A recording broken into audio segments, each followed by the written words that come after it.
मेरे पाकिस्तानियों, मैं इस वक्त इस्लामाबाद की अदालत जा रहा हूँ। बदकिस्मती से एक्सीडेंट हुआ, मैं थोड़ा लेट हो गया हूँ। मैं आप सबको बताना चाहता हूँ कि इन्होंने पूरा प्लान बनाया हुआ है मुझे अरेस्ट करने का, और इससे साबित हो जाती है इनकी बदनीयती। मैं इस्लामाबाद की अदालत में पहले भी जा रहा था। इन्होंने जो मेरे घर के ऊपर हमला किया, वो ये मकसद नहीं था कि मुझे इस्लामाबाद की अदालत में पेश करना। मकसद ये था कि मुझे जेल में डालना। जेल में क्यों डालना?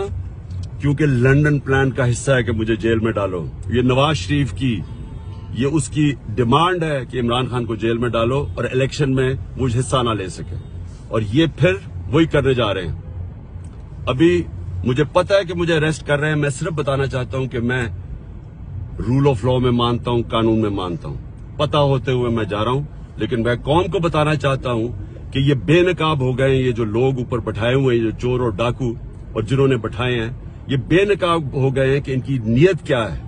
नीयत कभी इस मुल्क में कानून नहीं थी। इसमें जंगल का कानून नाफिज किया हुआ है इन्होंने।